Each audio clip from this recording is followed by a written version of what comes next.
This is lesson number 39 on restrictions. So we have your guided notes right here in front of you. You should have a hard copy of your own. We're going to start out with a quick introduction. I'm going to give you an analogy to help you understand an idea. I'm going to do an explanation down below. And then on the back side, I'll show you how to find restrictions. And then looks like I've got 5 examples that we'll do. There's the 5th example. So let's start on the front side. Here we go. We're going to start with the introduction. It says, in lesson number 2, this is a long time ago, we learned how to identify fractions that were undefined, indeterminate, or equaled 0. And we're just going to basically go through these real quick. So the first one, 0 over negative 8, you should recognize as 0. 9 over 0 is undefined. And that's the one we're going to spend most of our time on today. And then 0 divided by 0 is indeterminate.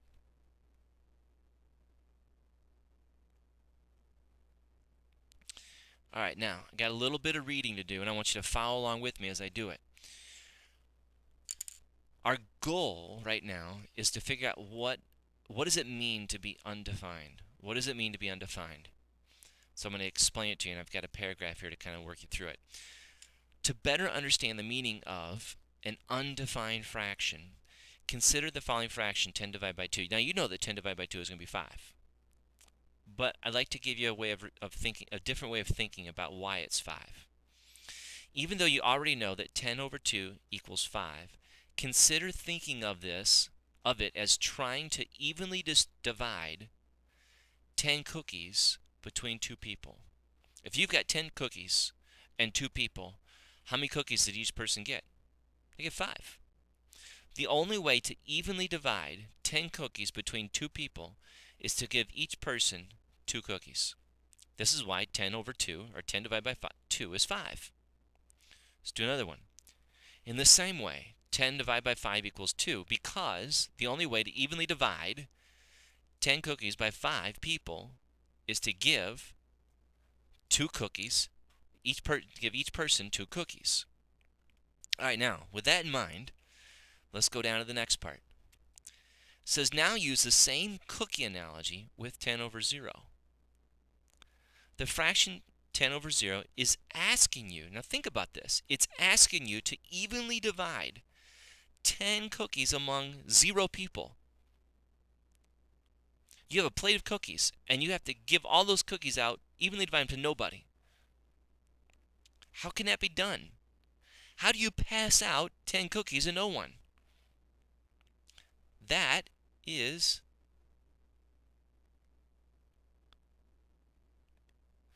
impossible. You can't do it. Since 10 cookies cannot be evenly divided among 0 people, we classified 10 over 0 as undefined. Likewise, any fraction whose denominator is 0, like 5 over 0, negative 8 over 0, 7.45 over 0, we classify all of those fractions as undefined. All right, now, we kind of have a feel for that. Here's the next part of it, explanation. So what happens if the denominator of a fraction is a variable? Like 10 over x. What do? Well, this fraction 10 over x has a meaning. It has a meaning as long as the denominator equals like negative 2, 5, 6, 2.5. Or basically any number has meaning as long as the denominator has any number except for 0. That's when you have problems. If your denominator turns into 0, you're going to have problems. So if x equals 0, the fraction 10 over x becomes 10 over 0, and then we classify that as undefined. Do you understand what I'm trying to get at? So if you have a fraction, 10 over x, and the x is in the denominator, x can be any number you want as long as it's not 0. If it's 0, we got problems because then it becomes 10 over 0, and we know that's undefined. So 10 over x is valid. It's okay. as long as x does not equal 0. And in algebra, we give that a special name. We say that x is restricted. It's something restricted means something you can't do. And we show the restriction like this. We say that x cannot equal 0. That's how we show the restriction. All right, on to the back side. So how is it that you find the restrictions? Well, to be honest with you, some of them are just easy. You can just see them, boom, and be done. Some of them are difficult.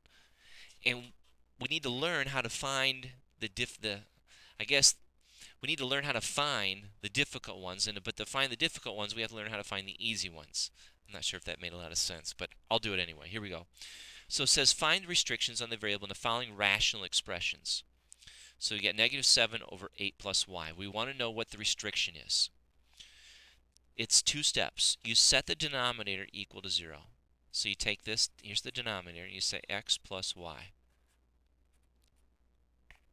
And then you put a line through it. So set equals 0 and then put a line through it because we don't want it to equal 0. We don't want the denominator equal to 0. And then you simply solve for the variable. So we are solve for y, so we're going to subtract 8 from both sides. So y will not equal 8. So if y becomes 8, you got -8, you have problems. And let me just show you how that works. So if I zoom in on this guy, if I substitute -8 into here, 8 plus -8, that's -70, and that'll be 0. And look at that. That is undefined. We can't do that. So as long as y is anything except for 8, -8, it's okay. So our restriction is -8. Y may not equal -8. That's your answer. Okay, we'll do a couple others. This next one's easy. Again, you just take the denominator, set it equal to 0, and then put a line through it so it's not equal to 0, and it's set.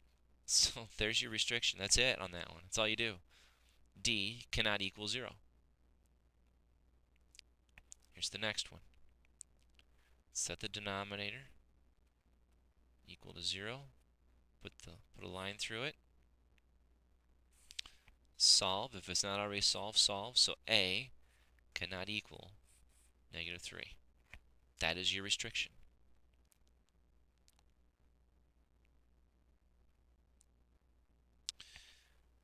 All right, let's look at this next one because I have a typo in this next part here.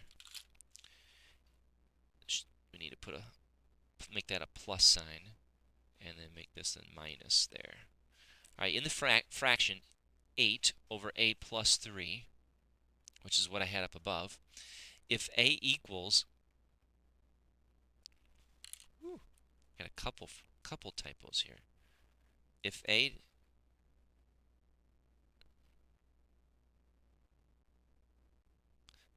equals 3, if a equals -3, the denominator would simplify to 0 and make the fraction undefined. And I'll just kind of show that real quick. So 8 over, and if I had 8 plus 3 and plug it in, I did this earlier, and I get 0, and that's undefined. I can't have that. All right, here's the next one. Set this guy equal to 0. X minus 6 equals 0. Put a line through it. Add 6. So x cannot equal 6. That's your restriction. X can be anything you want except for 6. Here's the next one. Set the denominator equal to 0. 2p equals 0. Solve for p. So p cannot equal 0. Be anything you want except for 0. And we'll just show you if it does 0, if p does equal 0, look at what happens. The denominator becomes 0, and that's undefined. We don't want that. And that's a typo right there. All right, set the denominator equals 0. Now, some people see the x in the numerator, and I think that's why I had numerator here. The numerator can be 0. That's no problem. It's the denominator that's a problem.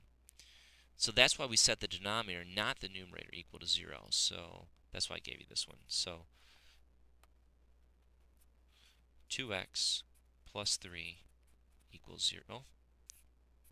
Subtract 3. 2x not equal to negative 3. Divide by 2.